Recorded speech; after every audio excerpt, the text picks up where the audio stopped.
Hi, my name is Robert Jacobson. Good morning, good evening, good afternoon, wherever you are. I tried doing this a few minutes ago and I was talking into a muted mic, so I had to attempt this again. I hope what I say can still have some weight.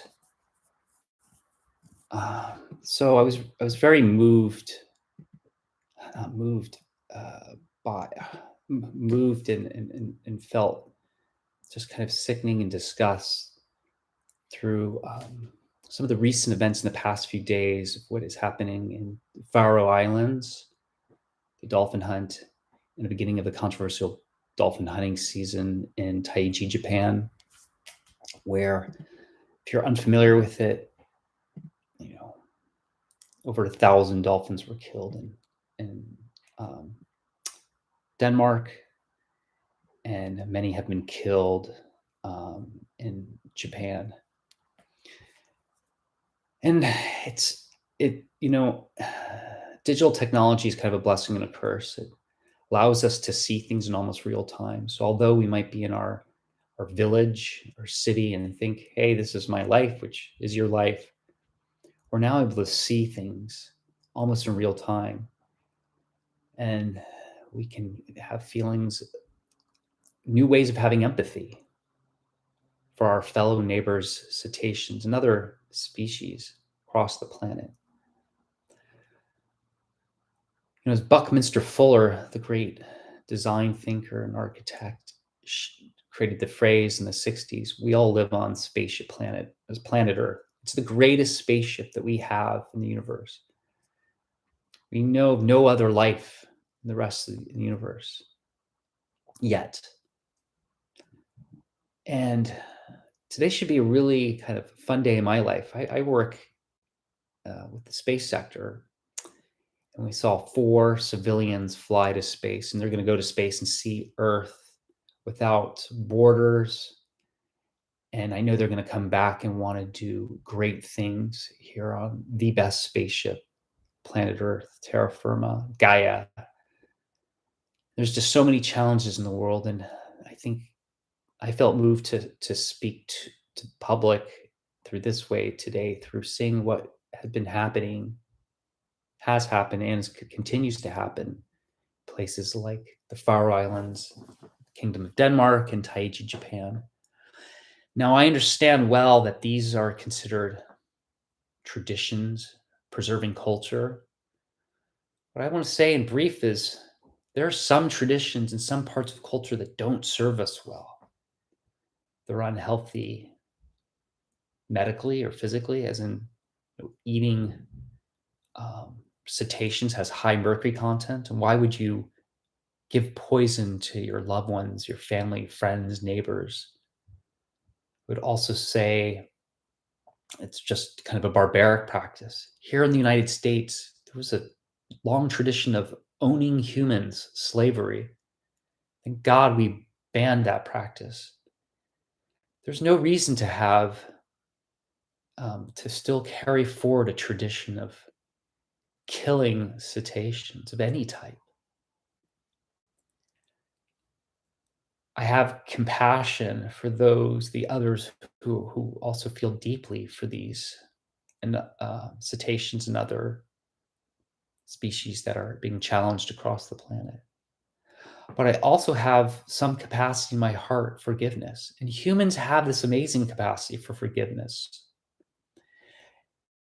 We'd love to be able to listen and understand the other side, see what our similarities are. We're a lot more similar than we're different. Help find solutions. We can find alternatives, creating new traditions, maybe new practices to bring better economic practices to these areas so we can learn. Growing is difficult. Learning can be difficult, but we can do it. I know there's great cultural pride. And I'll speak to the people of Japan for a moment. I've been to visit Japan before for fondness, but this is a barbaric practice. And I know it is not a custom within the country for people to speak out, to protest. But if you're looking for ways to engage with your government and with your citizens, there's a lot of information out there. We can help you learn how to engage with the people that participate and support this practice.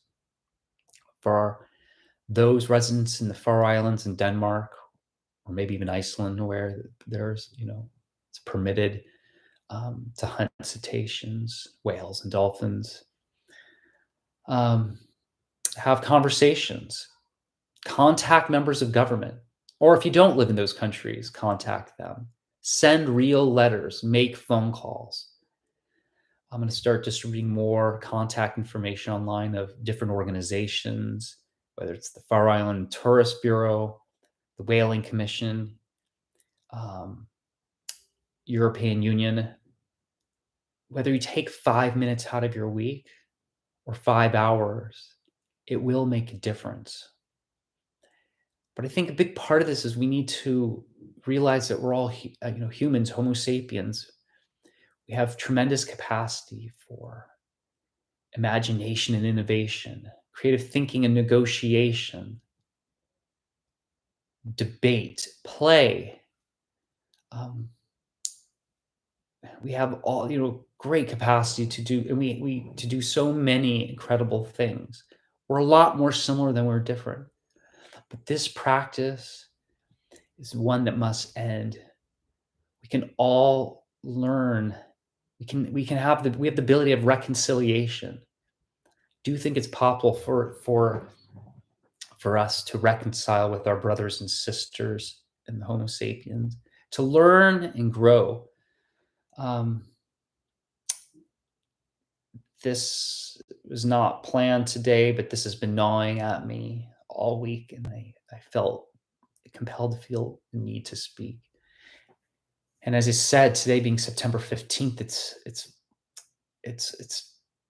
weird. It's the yin and yang to be able to feel a lot of joy and a lot of sadness. And the joy is seeing there are these humans the civilian crew who flew to space today, and they're going to see Earth in all its glory without boundaries, and see just this fragile planet we live on. A very thin atmosphere. It's a lot more thin than I think most of us realize, and you can see it from space. But yet also this incredible sadness of the killing of these animals. I have no background or experience around cetaceans, but I am a fan of them. I'm fond of them. I'm just a concerned human. I want to speak respectfully to the other sides. And I also want to share a quote that I just happened to find this little piece of paper that I scanned from my late mother. And the quote was from the Buddha. My mom would probably not describe herself as a Buddhist or any type, but she did write this down. I thought it was worth sharing. If we could see the miracle of a single flower clearly, our whole life would change. Again, I'll read it again. If we could see the miracle of a single flower clearly, our whole life would change. I feel so many different emotions today. It's been sweet, sour, some anger, and I don't get not easily angered. But I am always down for the challenge to try to find solutions. And if these groups, whether it's in the Faroe Islands, Japan, or other places, so strongly hold on to that their sole identity is based on the killing of these animals, I want to understand why and see, is there any capacity, is there any way we can each just move a little closer to reconciliation? Because the terror that these cetaceans, the dolphins and whales have experienced or are experiencing, I don't think of that a dinner or a few meals is worth it for that feeling in the belly.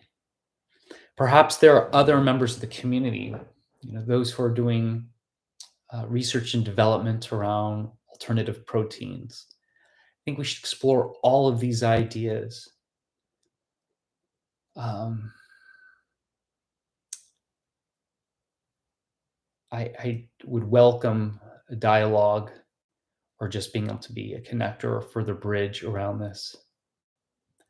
Because I say I'm resident here on this planet Earth, which is a neighbor here in the solar system. This is the best spaceship we have.